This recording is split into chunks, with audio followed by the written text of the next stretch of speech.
गोरी बिटियु आयंगवा पातर दर देबे आकुल हो एलालन खाड़ा भैली रसोईया के दुअरिया मांगेली घरवा बंसहर मांगेली घरवा बंसहर सासु बोली बोलही न पवली ननदिया छिनार भूकली हो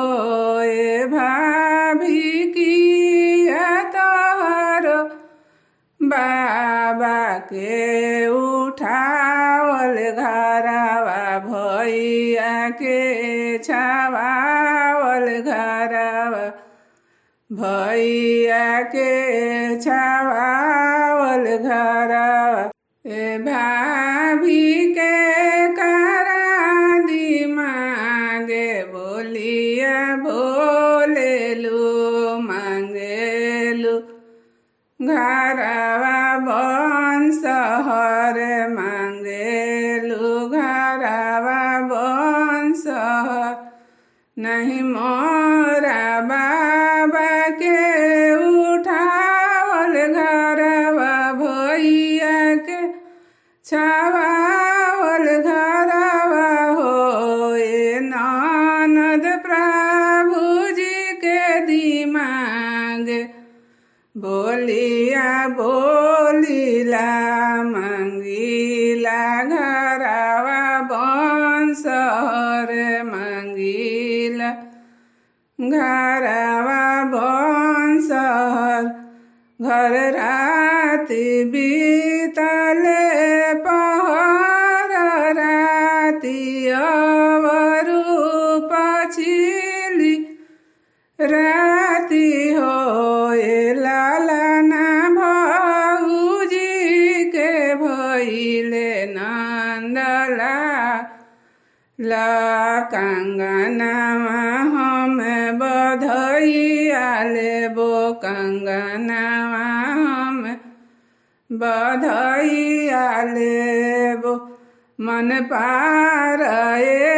हो ननद मन पार ताही दिन के बतियानु हो ए ननद जाही दिनवा बापे भैया उ घटेलु कंगनवा ना बधैया देबो कंगनवा ना बधैया देबो तसवा खेलत तू भैया त सुनना बचन मोरा हो ए भैया भाऊजी के भैले नंदलाल कंगनवा हम बधैया लेबो कंगनवा हम बधैया लेबो दुअरा से आइले